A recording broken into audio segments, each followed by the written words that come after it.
3 दिसंबर को 4 राज्यों के विधानसभा चुनाव के परिणाम आए हैं। इसमें राजस्थान, मध्य प्रदेश और छत्तीसगढ़ में कांग्रेस की बुरी हार हुई और बीजेपी की सरकार बनी, जबकि तेलंगाना में कांग्रेस सरकार बनाने में सफल रही। चुनाव परिणाम के साथ ही एक बार फिर से Indian national developmental inclusive alliance गठबंधन की चर्चा तेज हो गई है। गठबंधन की 4 महीने की खामोशी को सबसे पहले कांग्रेस की तरफ से तोड़ा गया। पार्टी के राष्ट्रीय अध्यक्ष मल्लिकार्जुन खड़गे ने 6 दिसंबर को सभी 28 सहयोगी दलों की दिल्ली में बैठक बुलाई है। कांग्रेस के इस बुलावे के तुरंत बाद जदयू के नेताओं की प्रतिक्रिया भी आने लगी है। जदयू के महासचिव निखिल मंडल ने कहा कि इंडिया गठबंधन को अब नीतीश कुमार के अनुसार चलना चाहिए। कांग्रेस 5 राज्यों के चुनाव में व्यस्त होने की वजह से इंडिया गठबंधन पर ध्यान नहीं दे पा रही थी। अब तो कांग्रेस चुनाव भी लड़ ली, रिजल्ट भी सामने आ गया।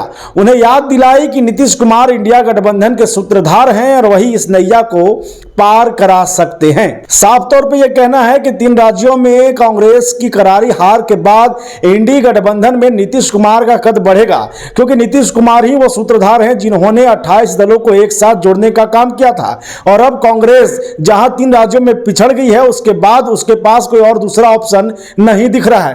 तभी यह देखा जा रहा है, यह अंदाजा भी लगाया जा रहा है कि जो 6 दिसंबर को इंडी गठबंधन का बैठक बुलाया गया है कांग्रेस के द्वारा, उसमें कहीं ना कहीं अब कांग्रेस के तरफ से या इंडी गठबंधन के तरफ से एक बड़ा पद, एक बड़ी जिम्मेवारी बिहार के सीएम नीतीश कुमार को मिल सकती है। आज सुबह इंडिया गठबंधन के सारे दलों की फ्लोर लीडर्स की बैठक हुई थी, वो खड़गे जी ने लिया था। आज शाम को जो मुद्दे आने वाले हैं, जो बिल सरकार ला रही है और जिन विषयों पर हम चर्चा चाहते हैं, उस पर काफ़ी लंबी बहस हुई। ऐसे तो सरकार की ओर से जो एजेंडा है वो स्पष्ट है और उसके लिए समय भी एलोकेट हो चुका है। हम सभी जो डिबेट होगा, जो चर्चा होगी संसद में, लोकसभा में और राज्यसभा में, हम इसमें पूरी तरीके से भाग लेंगे।